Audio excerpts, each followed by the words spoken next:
What's up? Welcome to episode 1 of the ASKJV Podcast. In this episode, I'm going to talk about how to get great sounding drums that cut through the mix, my go-to Distressor settings for vocals, and how to land those gigs for bigger bands and record labels. 3, 2, 1.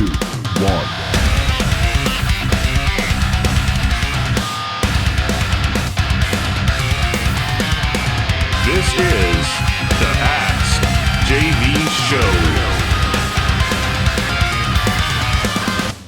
All right, very excited to be here to kick off episode 1 of the ASKJV Podcast. This is where I'm going to take your questions about producing, engineering, and mixing and answer them the best I can. If you don't know me, my name's Jordan Valeriote. I've been a full-time professional producer, mixer, engineer for almost 10 years now. I've been able to work with bands like Silverstein, Forevermore, labels like Solid State, Rise Records, and Tooth and Nail, to name a few. And I'm really passionate about just passing on the things that took me, 10 years of trial and error to learn on my own, and helping you speed up your progress in your own engineering career.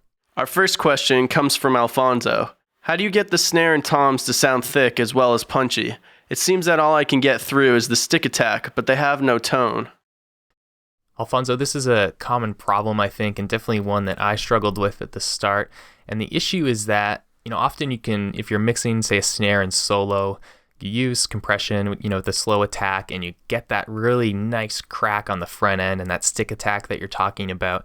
And it sounds awesome and so punchy in solo. And then you go and add it to the mix, and it's nowhere to be found. All you get is a big spike in your meter, and you can't really hear the snare cut through at all without just turning it up ridiculously loud.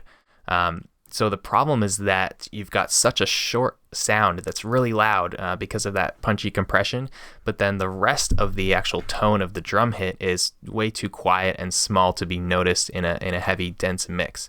So the best way around this that I found is to try and basically bring up the sound of the body of the drum and the length of the hit itself, while not losing the stick attack. And to do that, I use things like saturation, tape saturation, and even distortion, subtle or more extreme, or just straight up clipping.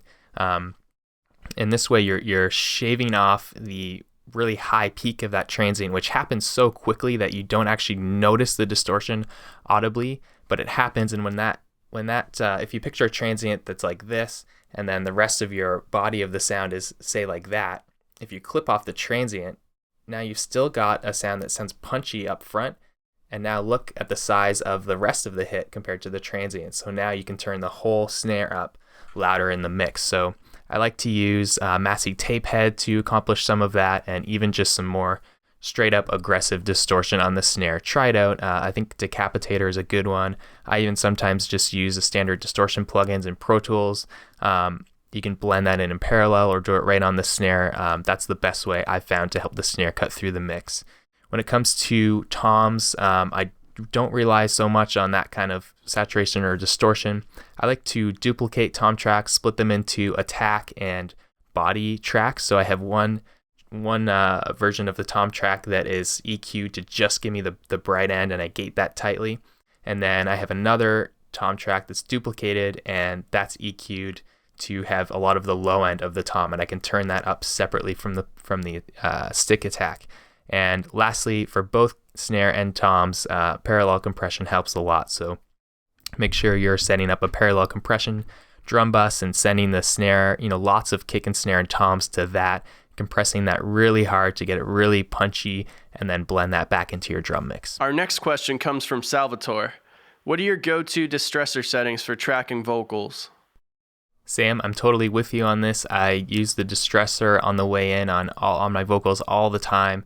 I really can't live without it now, and since moving my rig home, it's actually pretty much the only piece of outboard that I've kept is that Distressor. So I love that thing, and I bring it with me to other studios where I'm tracking where they don't have a Distressor. So super cool piece of gear. Go-to settings for vocals. I'll make this a short answer. I have the high pass filter engaged, and I have the ratio set at 6:1. I use an attack of 4 and release of 3. So that's it. That's my answer. Those are my go-to settings. 6:1, attack 4, release 3. Try it out. I can do anywhere from 6 to 12 or more dB of compression on that on the way in, and it sounds fairly transparent, and it sounds awesome. Chris writes in, Hey Jordan, of course hours put in is one thing, but my question is, how did you even come across getting these projects? Obviously, the more you work and do a good job, then the more your name will spread. But one, how were you chosen for these? And two, how do I submit myself as an applicant to be put on the list to mix for record labels? Chris, I'm happy to answer this question because it's something I'm really passionate about. Teaching aspiring engineers what it really takes to get to that next level, because I was there myself. I felt I was working really hard and I just felt stuck. I always wanted to get to that next bigger band and work with this label and that label and whatnot. And I always felt frustrated at how slowly it was happening. But here's the secret. And truthfully, I think this just in the way you worded the question. But for all of those big name projects that you see that I've worked on, there are hundreds of recordings and mixes that you never hear about. What's behind that is, 3 years straight of day in, day out, 7 days a week in the studio, 10, 12 hours a day with bands, mixing records, recording records that no one ever hears about. And, when I started out, I literally did that. I was in there 7 days a week, all day, recording all the local bands I could. And eventually it just reaches a tipping point where you've done so much work and have so much word of mouth out there that people just start coming to you by default. And after a couple of years of doing that, for me, it got to the point where everyone within, or I should say, all the hardcore metal, heavy rock bands that were in a 2, 3, or even 4 hour drive from me, they all knew who I was. And when they wanted to record, my name was one of the first ones that came up, just because of the sheer volume of work I had done and the sheer number of artists that I'd worked with. And the word of mouth really spreads and people start to trust you that way, especially when you do a good job, no matter what. And you have a whole bunch of credits that are that just sound good. People are going to trust you and trust that they can choose you and come in and get a good result out of it. So that's it. It's really comes down to putting the work in and doing a great job to the point where you reach that tipping point, where there's so many bands around you that just know who you are. I have a few really, really good examples of this. The first is Counterparts. I did their first record, Prophets. It was just through word of mouth, and I didn't know who they were when they came in. They were just a really young local hardcore band from a city about a half hour away from my studio, and they wanted to record an album. I said sure, and we did it, and it turned out to be a really important record. They got picked up by a local label, and the album came out and got really great reviews, and then they ended up getting picked up by Victory Records. And that record that we did way back in 2009, I wouldn't say it's an amazing production that I did or anything, but I definitely worked hard on it, and I recognized the songs were good, and I had no idea it was going to go on to be a big deal. But that's what happens. Another good example is the band Structures. Very similar.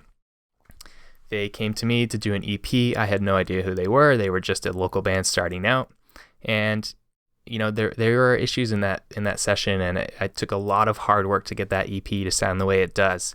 It was literally weeks straight of every single day, like 14 hours a day. I'm not kidding, like 14 hours a day recording that EP. And truthfully, nothing against the band. It's just my own personal thoughts at the time. The songwriting was so different and off the wall and bizarre to me that I really didn't have high expectations from it. I just, I thought it would just be another project that goes on the list and, local band that goes out there and does their thing or whatever. I didn't think much of it, but lo and behold, 6 months later, it comes out and the band blows up. I had no idea that would happen, but you can bet that I'm pretty darn glad that I worked super hard on that EP, even despite my feelings about the music. My last example I want to give is Silverstein. They were my first kind of notable label project, and I got them through word of mouth. Again, they were looking to do pre-production on their 5th record, and they are from pretty close by to my studio, so just through word of mouth, they got recommended by a friend of mine. So they came in, did pre-production, and I knew as soon as I got that opportunity, I was like, this could be big. I am going to make this pre-pro sound like a finished record. I want to blow them away with this. And, I did. I did a really good job on that, and I worked so hard on that pre-pro, and it does sound, 95% as good as the finished record sounds. And what happened after that? They had planned to fly their producer up from LA to do the whole record.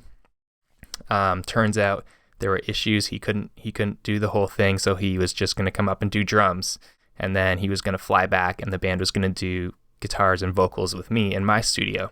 So I was like, okay, this is getting good. And then, pretty close to the last minute, the producer just canceled out entirely. He couldn't come up to do the record. So the band, having worked with me on the pre-pro, been happy with those results, they were like, you know what, let's give this guy a shot. Let's just do the whole record with him. And, they came to me and said, do you think you can do it? And I said, yeah, I'm going to do it, even though I was definitely super nervous. I was worried about, whether it was going to turn out or not. This is my big chance, all that stuff. But I just treated it like any other project. I worked my ass off on it. And, kind of from there, it is where it really started to get better for me, because they were on Hopeless Records at the time. After that album came out, the label owner knew who I was now, and he was happy with the results. And so now he gave me some projects, and he gave me some test mixes, and I got to mix for a band called Neck Deep on Hopeless Records as well. Did multiple other Silverstein projects. And, another thing is I got connected with Tooth and Nail and ended up mixing a record for a Solid State Records band, because I've been sending my work to mastering engineer Troy Glessner for years and years and years and years. And finally, when I felt confident enough that I was, had the skills to mix big label records like that, I emailed him and was like, hey, Troy, I know you do a lot of work for Tooth and Nail. Maybe you can put a word in for me, or just give me an email address for someone there. And I reached out, and he did. He helped me out. He hooked me up with a contact there, and I reached out and we talked a little bit, but it wasn't for a year, after that initial contact that I actually got to mix a record for him. But I did, and it worked out. So, all of that to say is that you do have to put in the time. You have to work, and because not only does it actually build your skills, like you got to have the skills there, and you got to be able to deliver the results that these bigger bands and these labels want. But, a lot of luck happens, and a lot of good fortune happens when you put that time in, and when you get your name out there that much. And there's a saying, the harder I work, the luckier I get. So that's just guys, that's really what it comes down to.